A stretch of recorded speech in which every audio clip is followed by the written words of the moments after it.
자존심이란 말이 있고 자존감이란 말도 있죠. 사실 단어만 놓고 보면 똑같은 말입니다. 자존심, 자존감. 자존이잖아요. 존이라는 단어가 한자어로는 높이다, 공경하다 그 뜻입니다. 그러니까 자기 자신을 높이고 존중하는 마음, 그러면 자존심이고, 감정, 그러면 자존감이 되는 거죠. 그런데 쓰임은 조금 달리 쓰이죠. 자존심은 부정적인 뉘앙스로, 자존감은 긍정적인 뉘앙스로 쓰이죠. 자존심이 세다 이렇게 이야기하고, 자존감은 높다 이렇게 표현을 하죠. 자존심은 남에게 무시당하지 않고 남에게 존중받으려는 느낌이 좀 있고요. 자존감은 스스로를 사랑하고 스스로를 존중하는 느낌이 있는 거죠. 어찌되었든 간에 자존심이 되었던 자존감이 되었던 남에게 존중받고 싶어하는 이제 사람의 마음이죠. 세상에서는 존중의 대상, 존중의 계층이라고 말해야 될까요? 그것이 분명하죠. 높은 곳에 있는 사람입니다. 물질로 하자면 많은 물질을 가진 사람, 그 존중받죠. 사회적 지위가 높은 사람, 직분이 높은 사람, 실력이 높은 사람, 영향력이 높은 사람, 명성이 높은 사람, 뭐든지 높아야 되죠. 경건성이 높은 사람, 그 사람 높은 곳에 있는 사람이 존중을 받습니다.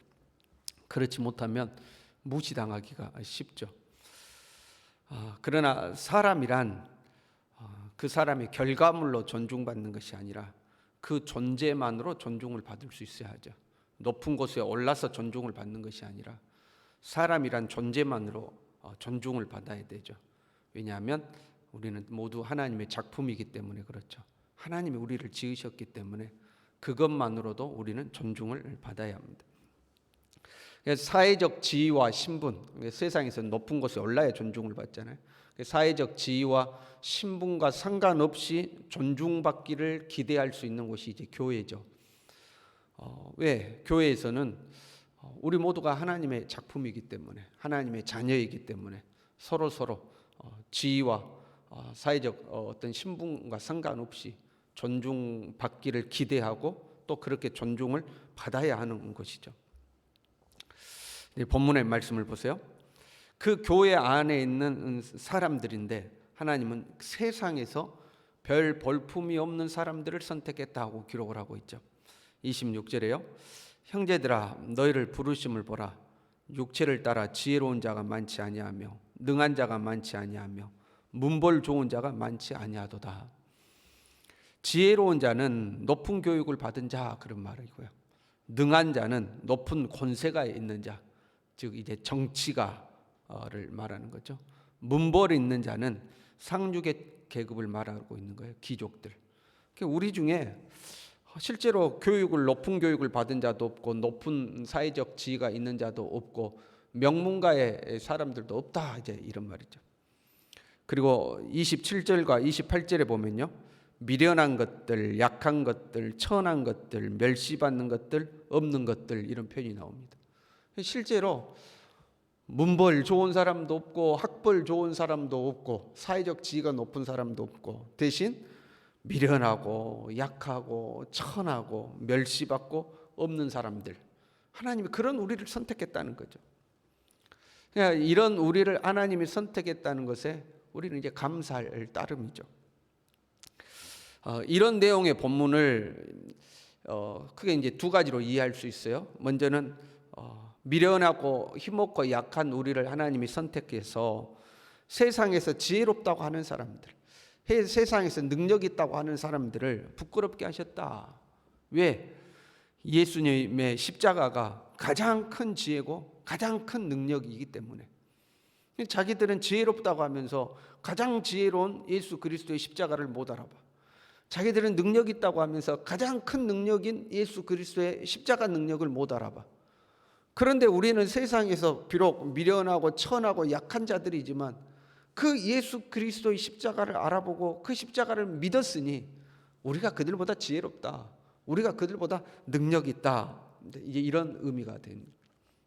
아무리 세상에서 문벌 좋고 학벌 좋고 뭐 가문이 좋고 뭐 별의별 게 다 좋아도 예수 그리스도의 십자가 복음을 모르면 그 사람들은 미련한 사람들. 그 예수 그리스도의 십자가 복음을 믿는 우리가 지혜로운 자들이요, 우리가 능력 있는 자들이 되는 거죠. 그런데 또 한편으로는요, 이 본문의 말씀을 문맥상으로 비추어 볼 수가 있죠. 현재 바울은 고린도 교회의 분쟁에 대해서 설명을 하고 있죠. 교회 안에 있는 분쟁에 대해서 이 말씀을 비추어 보면 이렇게 볼 수도 있어요. 우리는 미련하고 힘없고 천하고 문벌도 좋지 않고 학벌도 좋지 않아요. 그런데 교회 안에서 지금 싸우고 있는 거예요. 뭘로 싸워요? 내가 네보다 낫다? 네가 나보다 못났다. 이제 이걸로 싸우고 있는 거죠. 야, 나는 바울에게 속했어. 야, 나는 아볼로에게 속했어. 내가 네보다 나아. 이제 이걸로 싸우고 있는 거죠. 그러니까 지금 본문의 말씀은 그 상황에 비추어 보면, 야, 우리는 그런 것으로 싸울 만한 존재가 못 된다, 그 말씀. 다 고만고만해. 우리는 다 못났어. 우리는 세상적으로 보면 다 미련해. 우리는 다 천한 것들이야. 그런데 뭐 서로 네가 높니 내가 높니 그걸로 싸우냐 하는 거죠. 29절에요. 아무 육체도 하나님 앞에서 자랑하지 못하게 하려 하심이라. 야, 우리 천하고 미련한 우리를 하나님이 왜 선택했는지 알아? 자랑하지 못하게 하려고 그런 거야. 그런데 교회 안에 들어와서 이제 자랑하는 거죠. 내가 네보다 낫다. 내가 네보다 높다. 내가 네보다 잘났다. 나는 그래도 누구한테 세례 받았다. 이제 이런 걸로 싸우고 있는 거죠. 왜 다퉜을까? 사람에게는 존중받고 싶은 마음이 있다고 그랬죠. 특히 세상에서는 존중받지 못했을지라도 하나님의 공동체에서만큼은 존중받고 싶은 거죠. 왜요? 하나님의 공동체 안에서는 존재만으로도 존중을 받아야 돼. 왜? 우리는 각각이 하나님의 작품이니까. 돈이 많아서가 아니라, 출세해서가 아니라, 사회적으로 명성을 얻어서가 아니라 그냥 하나님의 사람이라는 것만으로도 우리는 존중을 받고 싶은 거죠. 그리고 실제로 교회에서는 그렇게 존중이 되어야 하는 거거든요. 그런데 그 세상의 방법이, 세상에서는 높은 곳에 올라야 존중받는다고 그랬잖아요. 그 세상의 방법이 교회 안에 그대로 이제 들어온 거죠. 그래서 적용이 되는 거죠. 자기가 교회 안에서 너보다 내가 더 높은 자리에 있어 하고 이제 다투게 되는 거죠. 보세요. 남보다 예수님을 일찍 믿게 되었어요. 신앙에 이제 연륜이 쌓여가죠. 그러다 보니까 교회에서 직분도 받았어요. 은사도 받았어요. 그리고 교회를 부흥시키고 성장시키는데 일종의 공로도 있지 않겠어요? 공이라는 것도 생겼어요. 이것이 교회에서 하나의 계급이 되고 서열이 되고 우열이 되는 거죠. 세상에서는 별 볼 일 없었는데 교회에서의 어떤 지위와 명예와 권력이 생기는 거예요. 자꾸 세상에서 고만고만한 사람들이 모였어요. 세상에서 내놓을 지혜도 없어요. 학벌도 없어요. 가문도 없어요. 뭐 내놓을 게 없어요. 그런데 교회 안에서 하나님 믿고 신앙생활을 하다 보니까 직분도 생겼어요. 공로도 생겼어요. 명예도 생겼어요. 이 교회에서는 내가 내세울 만한, 내 자랑할 만한 것이 이제 생긴 거죠. 이 신앙의 영역에서만큼은 다른 사람에게 뒤지고 싶지 않은 거죠. 야, 내가 신앙의 연륜이 얼마인 줄 알아? 내가 너보다 더 잘 알아. 네 경험하는 건 내가 옛날에 다 경험해 봤어. 나 그래도 나는 아무개 목사님한테 세례 받았다고. 나는 아무개 목사님한테 은혜 받은 사람이야. 내가 이 교회를 위해서 얼마나 봉사하고 헌신한 줄 알아? 이게 이제 자기 자랑이 되는 거죠. 그런데 이 세상에서 존중받지 못했던 그 자존심이라고 해야 되겠죠. 자존심 상했던 그 상처들이 있기 때문에 교회에서만큼은 그게 더 강하게 나타나는 거죠. 여기에서만큼은 그래도 내가 내 영역이 생긴 거예요. 그러니까 이 교회에서만큼은 더 무시당하고 싶지 않은 게 있는 거죠. 교회에서만큼은 내가 높은 자리에 오르고 인정받고 싶은 그런 이제 마음이 생긴 거죠. 그래서 오히려 다툼이 심해지는 거예요. 자기의 신앙의 이 경력 때문에 오히려 다투는 거죠. 내가 네보다 더 나아 하고 이제 싸우는 거죠. 현대 교회에도요, 직분을 계급처럼 생각하는 사람들이 종종 있죠. 그러니까 어떻게 해서든지 교회 안에서도 높은 직분에 오르려고 수단과 방법을 가리지 않는 경우들을 봅니다. 세상에서 정치하듯이 교회 안에서도 막 정치하듯이 해가지고 한 표 찍어주십시오 해가지고 이제 직분을 얻는 거죠. 그리고 그 직분을 얻으면 그것을 권력처럼 생각하는 거죠. 그것 때문에 갈등이 생기고 다툼이 생기는 거죠. 감히 나한테 이럴 수 있어? 그래도 내가 목사인데 말이야. 그래도 내가 장로인데 말이야. 그래도 내가 권사인데 말이야. 그래도 내가 이 교회에서 신앙생활을 몇 년을 했는데 말이야. 이게 자기의 하나의 힘이 되고 권력이 되는 거죠. 세상에서는 존중을 못 받아도 교회에서는 그것으로 내가 존중받고 싶은 것이 되는 거죠. 그러다 보니까 다툼이 생기고 갈등이 생기는 거죠.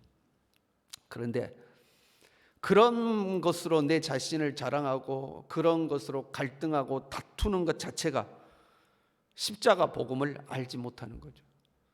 스스로가 예수 그리스도의 십자가 복음을 알지 못한다는 것을 드러내는 겁니다. 바울은요, 갈라디아서 6장 14절에 이렇게 이야기했어요. 우리 주 예수 그리스도의 십자가에 결코 자랑할 것이 없다. 사실 바울은 자랑할 게 많이 있었거든요. 세상적으로도 자랑할 게 많았죠. 그럼에도 불구하고 예수 그리스도 십자가에는 자랑할 것이 없다 하고 고백했죠. 고린도전서 15장 10절에는요, 내가 나 된 것은 하나님의 은혜로 된 것이다. 예수 그리스도의 십자가 복음을 아는 사람은 지금 내가 나 된 것은 하나님의 은혜지 내 자랑이 아니다, 그렇게 고백하는 거죠. 오늘 본문 31절에도요, 자랑하는 자는 주 안에서 자랑하라. 네 것 자랑할 것이 없다는 거예요. 예수 그리스도 안에서 자랑하라는 거죠. 여러분, 우리가 자랑할 것이 뭐가 있겠어요? 우리의 민낯을 정직하게 볼 필요가 있죠. 우리는 다 고만고만해요. 다 똑같아요. 그럼 우리가 높은 자가 어디 있고 낮은 자가 어디 있겠어요? 다 우리는 그만하고 다 똑같은 자죠. 오히려 정직하게 내 모습 그대로 하나님 앞에 나갈 때 하나님은 내 모습 그대로를 사랑하시는 거죠. 나라는 존재 자체를 사랑하시는 거지. 내가 목사가 되어서 사랑하는 거, 내가 장로가 되어서 사랑하고, 내가 권사가 되어서 사랑하고, 뭔가 내놓을 만한 업적이 있어서 나를 사랑하시는 것이 아니죠. 내가 아직 죄인 되었을 때 나를 사랑하시는 거죠. 나라는 존재 그 자체만으로 하나님은 우리를 사랑하시는 거죠. 그 하나님의 사랑을 바라보고 우리는 하나님 앞에 나아가는 거죠. 저와 여러분이 이 하나님의 사랑을 의지하고 신뢰하고 믿을 수 있길 바랍니다. 나를 사랑하시되 나라는 존재 그 자체를 사랑하시는 하나님, 그 하나님의 사랑 속으로 우리가 더 깊이 들어가서 자존심도 자존감도 다 치유되고 회복되는 우리 모두 될 수 있기를 바랍니다. 기도하겠습니다.